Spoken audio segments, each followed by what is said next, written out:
propose qu'on passe à la présentation suivante et si on a un peu de temps à la fin, je traiterai les questions qu'on n'a pas eu le temps de traiter Oui, encore. merci beaucoup Bettina, je vous Sylvie laisse pour la cette parole. présentation Merci. et merci beaucoup à RSE et Développement de m'avoir invité.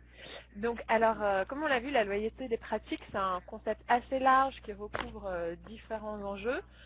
Donc ce que je voulais vous présenter aujourd'hui, c'était un focus sur le thème de la corruption et notamment les résultats en fait d'une étude qu'on a faite récemment chez Ecovadis qui analyse et compare en fait les pratiques anticorruption de près de 20 000 entreprises.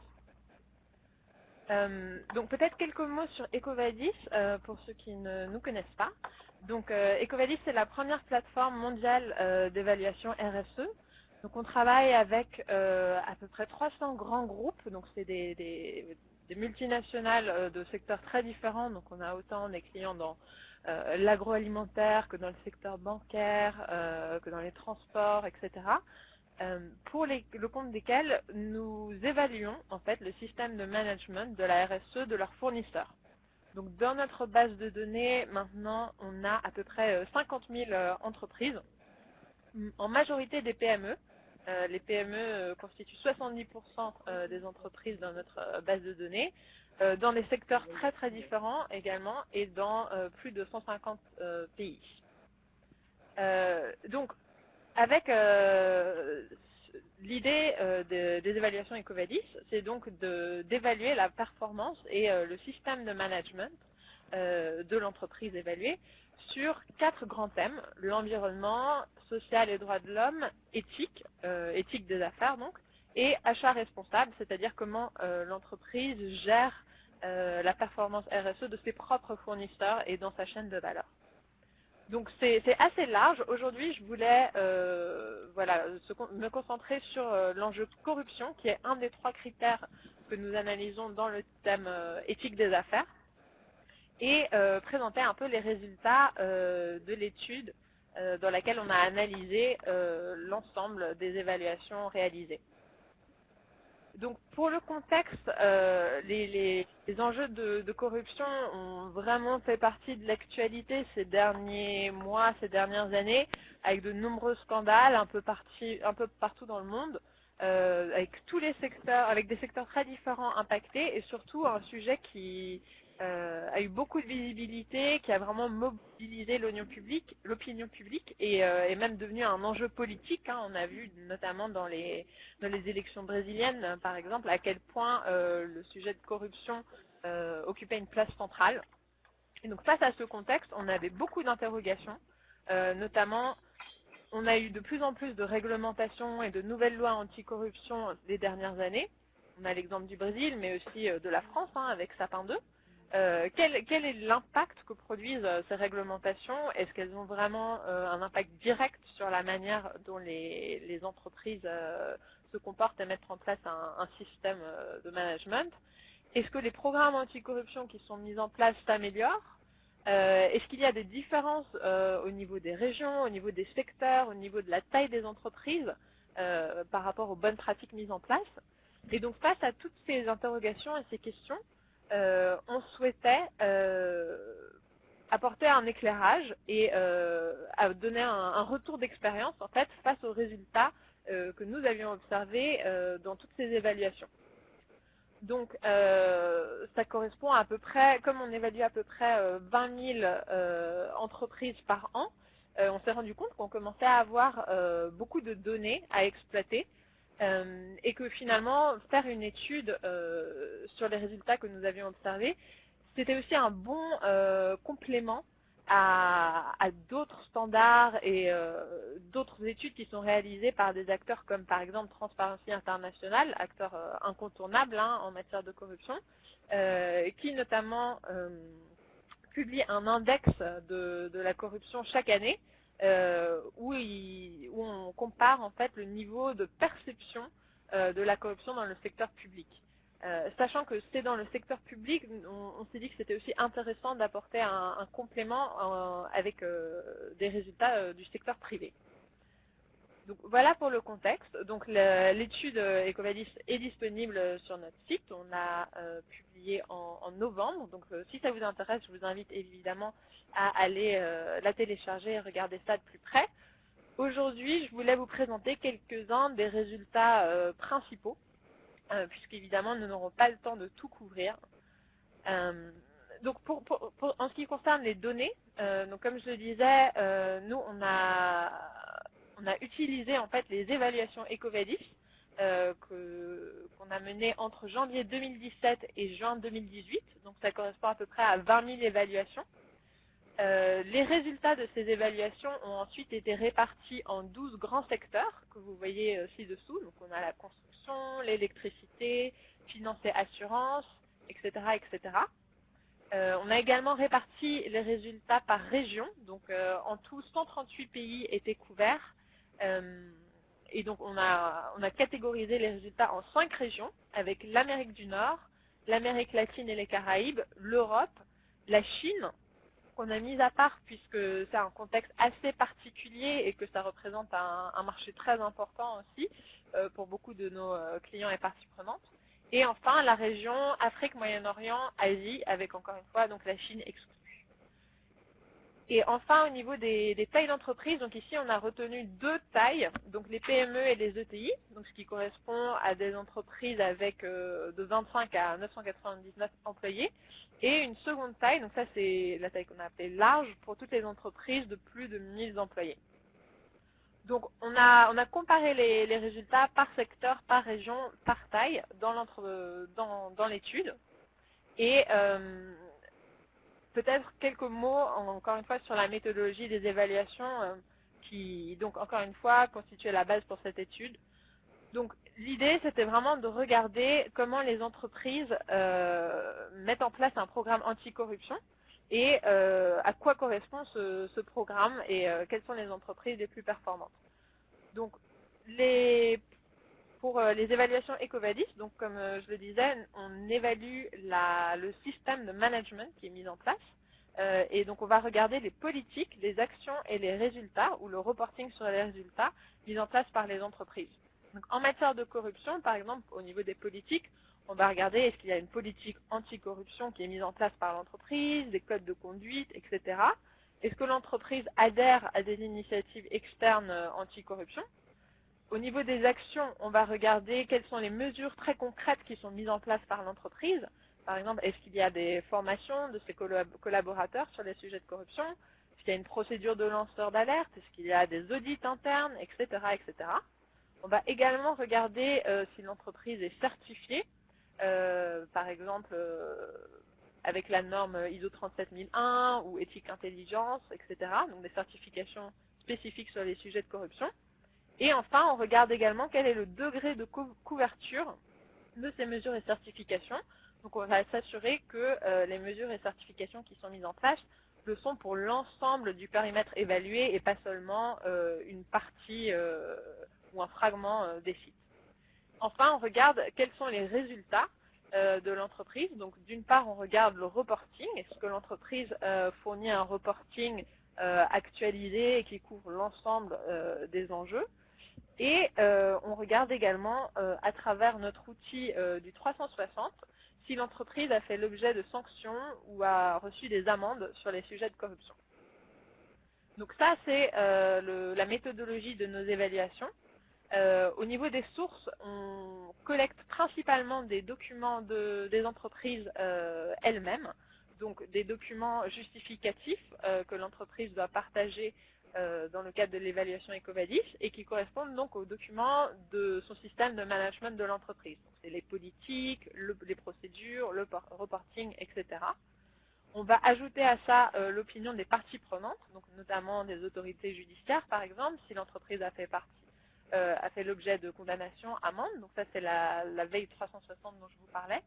Et dernière source d'informations utilisée pour les évaluations, c'est donc les informations des tiers de la profession qui sont au contact de l'entreprise, donc notamment qui auditent l'entreprise par exemple, qui la certifient, et également avec des partenariats que nous avons avec des bases de données spécialisées, comme la base de données RDC, on va ajouter des informations spécialisées en matière de compliance. Toutes ces informations sont ensuite analysées par notre équipe d'analystes et c'est donc les résultats de cette évaluation qui sont publiés sur la plateforme EcoVadis sous forme de scorecard avec une note sur 100, mais également un contenu qualitatif avec les forces et les points d'amélioration identifiés pour l'entreprise. Donc voilà la base, ce qui a constitué la base pour notre étude, donc les résultats des évaluations EcoVadis. Ici, on s'est vraiment concentré sur le sujet de la corruption et comment les entreprises mettaient en place des programmes anticorruption. Donc, le premier résultat que je voulais partager avec vous aujourd'hui, c'est le score moyen sur le thème éthique, donc qui inclut l'enjeu corruption. Comme je vous le disais, donc le score correspond à une note sur 100. Le score moyen pour toutes les entreprises qu'on a regardées pour cette étude est de 42,2 sur 100. Donc on voit que ça correspond à une gestion partielle des risques selon l'échelle de notation d'EcoVadis et que ça correspond à une marge d'amélioration assez importante sur des entreprises sur le sujet. On voit qu'il y a encore beaucoup de choses à faire et que les entreprises souvent n'ont pas un programme anticorruption entièrement formalisé. Ceci dit, évidemment, il s'agit d'une moyenne et les moyennes cachent toujours des disparités. Donc c'est pour ça qu'on a souhaité aller un peu plus loin et aller comparer par secteur et par région quels étaient en fait les résultats obtenus. Donc au niveau des secteurs, ici, donc comme je le disais, on avait 12 grands secteurs. Ici, on en a retenu 6, et notamment les secteurs les plus performants et les secteurs les moins performants, donc sur le thème de la corruption. Donc les secteurs les plus performants, on a l'électricité, la finance et l'assurance et l'immobilier. Si on regarde le graphique au niveau des politiques, des mesures et du reporting mis en place, on voit que, par exemple, l'électricité et la finance et l'assurance sont parmi les premiers secteurs, donc des secteurs qui ont vraiment formalisé des politiques anticorruption, qui ont des mesures concrètes qui sont mises en place et qui partagent également, qui reportent sur le sujet. Ensuite, ce qui est intéressant à regarder, c'est que, par contre, il s'agit aussi de secteurs, donc l'électricité, la finance et l'assurance, qui sont assez sanctionnés. Donc par exemple pour la finance et l'assurance, 28% des entreprises évaluées avaient fait l'objet de sanctions en matière d'éthique des affaires. Donc ici, on peut aussi s'interroger si le fait que leur système de management de la corruption soit aussi formalisé, ce ne serait pas une réponse à des sanctions peut-être plus fréquentes. Donc voilà, donc ça c'est intéressant à comparer. Et par contre, quand on regarde les secteurs les moins performants, donc le commerce de gros et de détail, le transport et l'entreposage et l'industrie légère, ici on voit qu'il n'y a pas autant de politiques qui sont formalisées, moins de mesures mises en place et encore assez peu de reporting. Ensuite, si on passe aux résultats par région, ici donc ce qui est intéressant de constater, c'est que la région la plus performante, c'est l'Amérique du Nord, avec une moyenne de 45,7 sur 100. Et la région la moins performante est la Chine, avec une moyenne de 32,6 sur 100. Donc ici, si on compare encore une fois les systèmes de management de la corruption par région, on voit donc que l'Amérique du Nord est systématiquement première sur ces sujets-là, qu'il s'agit de politiques, de mesures de reporting, suivi souvent de l'Europe. Et également, là, la même tendance se confirme au niveau des sanctions. Les entreprises américaines sont également plus fréquemment sanctionnées, plus du double, par exemple, que l'Amérique latine ou que l'Europe. Donc ici aussi, on peut se demander si les politiques, mesures et reporting viennent en réponse à ces sanctions plus fréquentes. Voilà, donc ça c'est intéressant à constater. Une dernière tendance qui se dégage, c'est qu'on voit que les entreprises en général, que ce soit par secteur ou par région, mettent en place des politiques anti-corruption. Elles sont moins nombreuses à suivre ces à mettre en place des mesures en réponse à ces politiques et encore moins nombreuses à publier du reporting sur le sujet. Donc on voit que beaucoup d'entreprises estiment probablement que les sujets sont couverts dès lors qu'une politique est en place, ce qui n'est évidemment pas le cas, puisque une politique, bien sûr, c'est une première étape très importante, mais c'est très important d'ensuite mettre en place des mesures très concrètes pour déployer cette politique au sein de l'entreprise. Donc au niveau des mesures, ici on est allé un peu plus loin. On a regardé plus précisément 5 bonnes pratiques que les entreprises peuvent mettre en place sur les sujets de corruption. Et on a souhaité comparer l'adoption de ces bonnes pratiques. Donc ici on voit que la bonne pratique la plus fréquemment mise en place par les entreprises, toutes régions confondues, c'est la procédure d'alerte, donc pour collecter des alertes des parties prenantes. Par contre, des bonnes pratiques qui sont très peu mises en place par les entreprises que nous avons évaluées, c'est la cartographie des risques et les évaluations des tiers sur les sujets de corruption. Donc ça peut paraître surprenant, surtout quand on connaît l'importance d'une cartographie des risques pour mettre en place un système de management solide de la corruption, puisque la cartographie des risques, en réalité, ça devrait être une des premières bonnes pratiques mises en place par les entreprises, afin de bien identifier quels sont les risques de corruption auxquels l'entreprise fait face, en fonction de son profil particulier et de ses opérations. Et pourtant, on voit que c'est encore une bonne pratique assez rare pour les entreprises. Un dernier mot, on a observé en fait la corrélation entre les scores EcoVadis, moyens par pays, et les scores pays du Corruption Perception Index, qui est donc l'indice publié chaque année par Transparency International et qui regarde la perception qu'ont les acteurs économiques du niveau de corruption dans le secteur public. Donc encore une fois, ici, on est vraiment dans le secteur public. Et donc plus le score du CPI est élevé, plus la corruption est perçue comme basse dans le secteur public du pays donné. Et donc nous, on a comparé comment ce score du CPI était corrélé avec le score moyen EcoVadis. Et globalement, on voit qu'il y a une corrélation positive. Donc en général, quand quand le pays est bien noté par Transparency International, les entreprises de ce pays sont également bien notées par EcoVadis. Mais on a remarqué qu'il y avait quelques déviances, notamment sur les exemples du Japon ou de Singapour, où le score CPI est très élevé, donc niveau bas de corruption, et pourtant les entreprises, lorsqu'on les évalue sur leur programme anticorruption, ne performent pas si bien que ça. Donc ça c'est intéressant puisqu'on voit en fait que le score CPI ne peut pas être le seul indicateur à prendre en compte pour évaluer comment les entreprises d'un pays donné gèrent les risques, et que peut-être qu'elles opèrent dans un environnement sur leur territoire national avec des risques faibles de corruption. Néanmoins, lorsqu'elles opèrent à l'étranger et qu'elles sont donc dans d'autres environnements, elles ne sont pas forcément bien préparées si elles n'ont pas un système anticorruption solide. Voilà, donc j'ai réussi à vous présenter tout ce que je voulais partager avec vous aujourd'hui. Donc maintenant, je pense qu'on va pouvoir passer aux questions.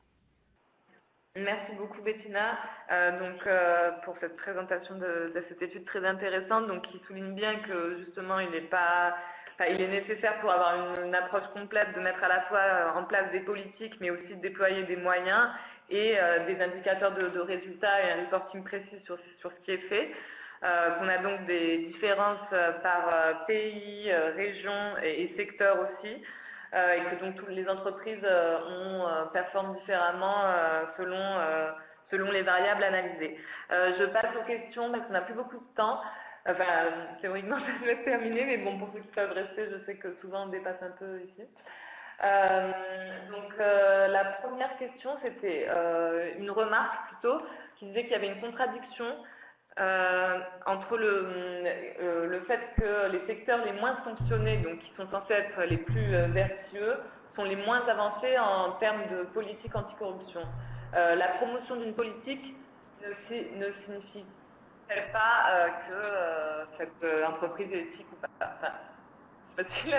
En gros, on Oui, va oui. commencer le premier point, en fait, le fait que les secteurs les moins Je vais peut-être sanctionnés ont des scores les donner plus faibles, quelques premiers d'après éléments c'est la de première réponse. remarque. Donc oui, de toute manière, au niveau des sanctions, ici on est, comme le disait Madame Tenorio, aussi à un niveau de...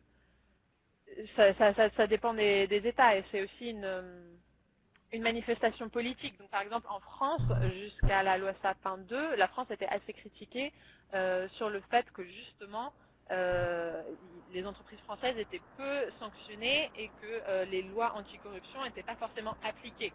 Donc, c'est pour ça qu'on a un peu deux volets. D'une part, le système de management de la corruption. Est-ce que l'entreprise a vraiment formalisé son système de prévention des risques? Et après, d'autre part, on compare si les entreprises de ce secteur sont également sanctionnées, mais ce n'est pas forcément corrélé. Donc il y a certaines entreprises qui sont peut-être un peu moins visibles ou un peu moins sur le radar des autorités publiques, mais qui voilà, n'ont pas forcément non plus formalisé un système de management de la corruption. Peut-être que également, en l'absence de sanctions, les instances dirigeantes des entreprises voient moins de raisons ou de incentives en bon français pour formaliser leur programme anticorruption. Ouais, je suis tout à fait d'accord. C'est effectivement ce qu'on constate souvent, c'est que les entreprises les plus controversées, entre guillemets, ont tendance à, justement, comme elles ont été condamnées à mettre en place des politiques, à être de plus en plus transparentes parce qu'elles ont une pression des parties prenantes pour être de plus en plus transparentes et démontrer qu'elles ont mis en place des mesures correctrices et qu'elles ont mis en place des actions pour promouvoir une culture éthique interne. Donc souvent, elles sont amenées à plus communiquer que celles qui ont moins une sanction, effectivement. Autre question. Je vais juste, mais ça rejoint quand même dans les grandes lignes, mais bonjour Sylvie, vous pouvez intervenir. Le fait qu'il y ait des entreprises, enfin, les entreprises à faible condamnation, ça ne veut pas dire qu'elles sont les plus vertueuses. Ça peut vouloir dire qu'elles sont dans des secteurs qui sont moins exposés. Et au moins 2 secteurs sur les 3 là, qui étaient présentés sur le slide faisaient partie des secteurs peut-être moins exposés. Les autres, à contrario, sont effectivement à la fois sur des secteurs plus exposés, comme par exemple tout ce qui est bien sûr exploitation minière, les grands contrats, distribution, énergie et autres, parce qu'en plus très souvent corrélés à des problématiques justement de corruption d'agents publics, de marchés publics faussés, etc. Et en plus, donc on voit aussi qu'il y a une forte condamnation, notamment une forte exposition condamnation dans les pays comme les États-Unis, et ça c'est tout à fait normal parce que là on a des juridictions qui sont particulièrement actives et à l'affût de toutes les situations de corruption dans le monde entier. Merci beaucoup. On avait une autre question peut-être pour vous, Sylvie, sur le fait que... Alors, les choses bougent déjà parce que, alors, dans les pays d'abord parce qu'il y a en développement, notamment avec les participations en Afrique. Et si on parle aussi de l'Afrique du Nord, il y a par exemple le Maroc qui a développé, non seulement qui a une réglementation, mais qui a développé un plan d'action depuis 2007 sur les sujets de prévention de la corruption. Et on voit par exemple qu'au Maroc, le monde de l'entreprise bouge sur ce sujet. Et je sais que c'est un sujet quand même qui est chaud parce que voilà, il y a donc des situations qui ont pu se pérenniser depuis de nombreuses années un petit peu partout dans le monde et qu'il faut un peu remettre en question. Et aussi parce que on peut avoir des filiales d'entreprises françaises, d'entreprises américaines qui sont implantées en Afrique, au Maghreb et autres, et qui vont devoir diffuser leur politique de prévention de la corruption jusque dans leurs filiales. Parce que quand elles feront leur cartographie des risques, eh bien c'est l'ensemble de leur chaîne de valeur qui va être analysée et on ira jusque dans les pays où opèrent les filiales, en Afrique et partout dans le monde pour évaluer les risques. Donc oui, ça a un impact qui sera de plus en plus fort, en plus la dotation par les pays de leur propre réglementation anticorruption pour justement que les richesses soient investies au bon endroit et ne restent plus dans les poches de quelques grands bénéficiaires. Ok, merci beaucoup. Je prends une dernière question et après on va conclure parce qu'on a déjà dépassé le temps. Peut-on dire qu'en fonction de l'exposition la cartographie, elle sert à bien connaître la somme de valeurs et évaluer les risques d'exposition au risque de corruption. Et c'est en fonction de cette cartographie qu'on va plus ou moins renforcer la politique dans l'entreprise, la politique de prévention de la corruption dans l'entreprise. Et là, si on regarde d'ailleurs le modèle français avec les préconisations de l'AFA, il faut que le système soit vraiment à la hauteur des risques pour l'entreprise et voilà, qu'il soit vraiment fait sur mesure, ce système de prévention pour l'entreprise, sa taille, son activité même au niveau géographique, son secteur d'activité, etc. Oui. Merci beaucoup. Juste une dernière petite question que j'avais oubliée. Il y avait une question sur, peut-être plus sur l'étude du coup de Bettina. Quelle importance avez-vous donnée dans votre étude à la dimension culturelle dans certains pays la dimension culturelle comme corruption en Occident fait partie des pratiques habituelles, voire recommander des affaires. Pour rappel, évidemment, nous, on regardait les lois anticorruption et les sanctions qui sanctionnent justement les pratiques qui vont à l'encontre de ces lois. Bien sûr, il y a des différences culturelles, néanmoins la corruption est quand même illégale dans tous les pays. Donc nous, quand on regarde si l'entreprise a été sanctionnée, c'est vraiment une sanction d'une autorité et donc qui sanctionne des pratiques illégales. Oui, et puis pour rappeler, dans le contexte que nous a présenté Sylvie Sandrio sous le droit mou, ce sont des textes qui s'appliquent aux entreprises, quel que soit leur pays, leur secteur, etc. Ce sont des textes opposables, entre guillemets, à toutes les entreprises dans le monde. Donc il y a quand même des notions qui sont définies au niveau international et applicables à tout le monde. Donc les définitions sont quand même stabilisées par un certain nombre de normes internationales. Ok, je pense qu'on peut conclure. Merci beaucoup.